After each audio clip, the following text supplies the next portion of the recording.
Olá, meu nome é Vinícius Magdalani e eu sou cirurgião vascular, especialista em cirurgia vascular e ecografia vascular. E este é o Doppler Highlights, um canal direcionado a discutir assuntos relevantes da ecografia vascular. Sejam muito bem-vindos.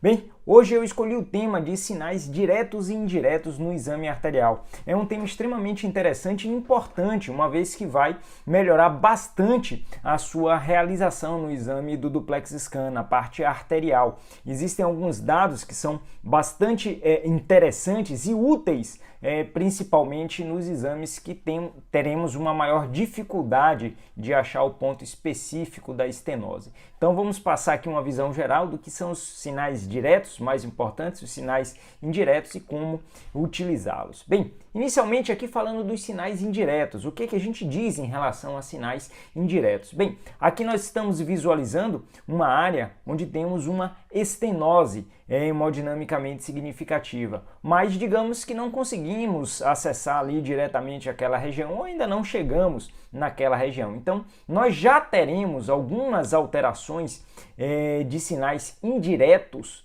antes da estenose. Então, num ponto antes da estenose, nós já poderemos ter algumas alterações no duplex scan, bem como num ponto após essa estenose. Então, se não conseguirmos localizar especificamente a estenose ou a placa estiver dificultando a visualização, nós poderemos ter acesso a sinais indiretos após essa estenose. E os sinais diretos, obviamente, são os sinais localizados na estenose, e esses são o que nós iremos começar aqui a discutir.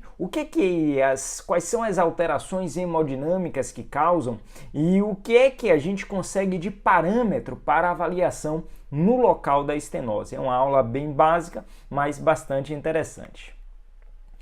Bem, aqui para que a gente entenda o que o duplex scan mostra para a gente, eu trago essa fórmula aqui, que é uma fórmula de deslocamento de fluidos dentro de um compartimento. Então aqui na primeira visualização nós temos uma determinada área maior, digamos que nós temos que seja o fluxo, e esse fluxo ele é mantido, e uma velocidade de deslocamento dentro dessa área.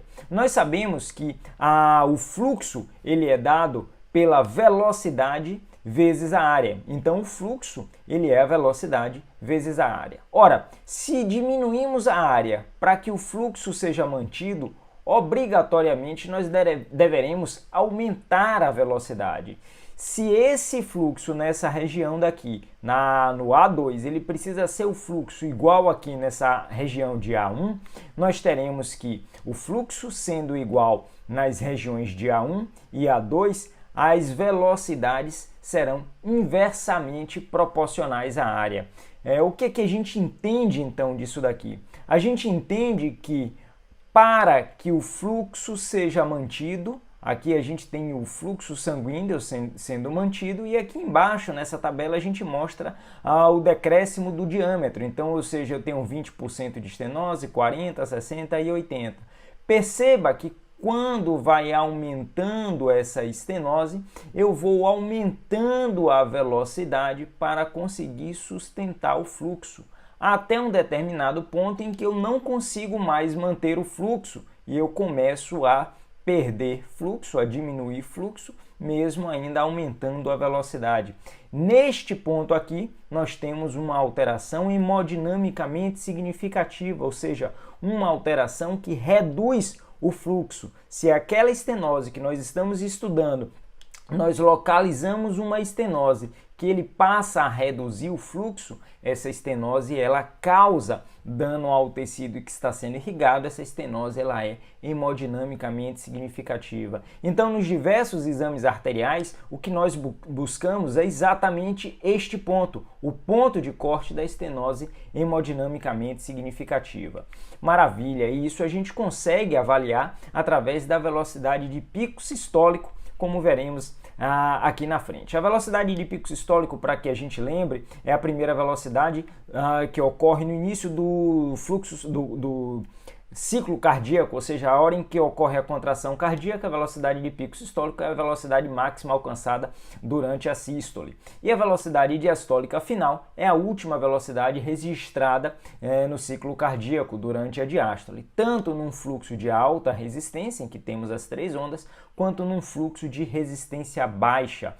Então, a velocidade de pico sistólico é aqui nós teremos a alteração em relação o fluxo sanguíneo. Essa tabela ela não é válida para a velocidade diastólica final, porém a velocidade diastólica final também tem uma alteração de acordo com o grau de estenose.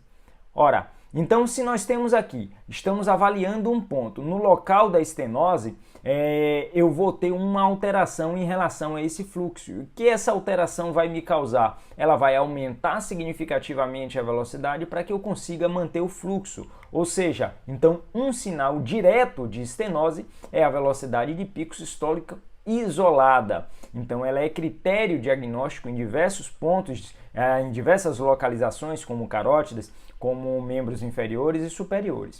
Um outro ponto de sinal direto é quando comparamos a velocidade de pico sistólico na região da estenose com a velocidade de pico sistólico num ponto anterior onde não há placas significativas. Ou seja, a velocidade de pico sistólico na lesão dividido pela velocidade de pico sistólico num ponto anterior à lesão é o índice sistólico, e esse índice sistólico também é utilizado como sinal direto. Maravilha! Agora, se não conseguirmos por algum motivo, seja a dificuldade de insonação, seja a dificuldade de visualização por conta da sombra acústica posterior causada pela placa, nós poderemos sugerir que essa estenose seja hemodinamicamente significativa baseadas em sinais indiretos. São eles indiretos com alterações proximais e alterações distais à estenose. Vamos ver aqui. Então eu tenho aqui uma placa lá na frente, uma placa menor do que 50%, ou seja, uma placa que não tem uma estenose hemodinamicamente significativa, e eu estou fazendo a avaliação do fluxo nessa região. O que eu espero do fluxo? Que o fluxo não tenha nenhuma alteração significativa se for um fluxo de alta resistência. Ou seja, eu vou ter a primeira onda, eu vou ter a segunda onda, eu vou ter a terceira onda sem grandes alterações. Porém, se eu começar a aumentar essa estenose, eu começo a gerar alteração hemodinâmica. Ou seja, eu começo a restringir o fluxo nessa região, e restringindo o fluxo nessa região, eu posso perder a terceira onda. A terceira onda, para gente lembrar, é a onda que a elasticidade da artéria promove para diante durante a diástole. Ou seja, essa elasticidade da artéria termina não conseguindo lançar uma onda para diante porque a resistência causada pela estenose ela já é mais alta. E se a gente continuar aumentando essa resistência, a gente vai ter mais alterações ainda nessa onda. Ou seja, eu vou ter uma redução da velocidade de pico sistólico e eu vou ter um aumento da velocidade diastólica final, mostrando, da diastólica mínima, mostrando que essa estenose ela já começa a causar um distúrbio significativo. E se eu continuar aumentando essa estenose, ela vai transformar num fluxo em fundo cego, o fluxo em estacato, onde a gente tem uma onda para diante durante a sístole, o tempo de aceleração entre a velocidade diastólica final e a velocidade de pico sistólico não sofre alterações, porém é uma onda com velocidade de pico sistólica muito baixa porque está batendo em fundo cego. Isso daí em algum tempo termina evoluindo para uma trombose dessa região. Maravilha! E a última alteração proximal é quando essa progressão da placa foi lenta e a gente tem uma colateralização, ou seja, eu tenho a comunicação entre o setor anterior à oclusão e o setor posterior à oclusão. Essa comunicação faz com que o fluxo se mantenha com a velocidade de pico sistólico próximo ao normal, porém olha aqui o detalhe, a gente tem uma velocidade diastólica final elevada. Por quê? Porque o fluxo termina sendo de baixa resistência. E por que uma baixa resistência se o local era esperado que houvesse uma alta resistência?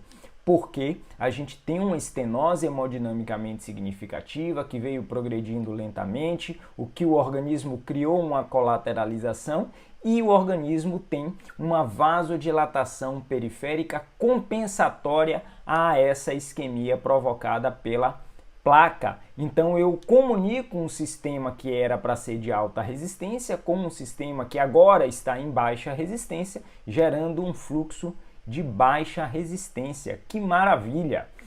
Avançando então um pouco, eu vou ter aqui alguns sinais indiretos ainda, porém com alterações distais à estenose. Veja que eu trago agora essa imagem com uma placa sem estenose hemodinamicamente significativa, ou seja, o fluxo que eu vou encontrar antes e após essa placa vai ser o mesmo, um fluxo de alta resistência se eu estou avaliando o sistema de alta resistência. Agora, se eu for aumentando essa placa, causando uma estenose hemodinamicamente significativa, eu começo a alterar a primeira onda do ciclo. Ou seja, eu vou ter uma redução da velocidade de pico sistólico e um aumento do tempo de aceleração, se entre o coração e o local que eu estiver avaliando houver uma estenose hemodinamicamente significativa, gerando essa onda achatada de baixa velocidade e de baixa aceleração. E se essa estenose progredir e tiver uma colateralização, essa onda pode ser ainda mais amenizada, ou seja, com a velocidade de pico sistólico ainda mais baixa, com o tempo de aceleração ainda mais baixo, quanto mais precário for essa colateralização. Maravilha! E se houver uma oclusão no segmento e não houver a colateralização, eu vou ter uma ausência de fluxo, obviamente, no segmento após essa estenose. Maravilha! Então esses foram os sinais diretos e sinais indiretos. Eu espero que tenham gostado. Até a próxima!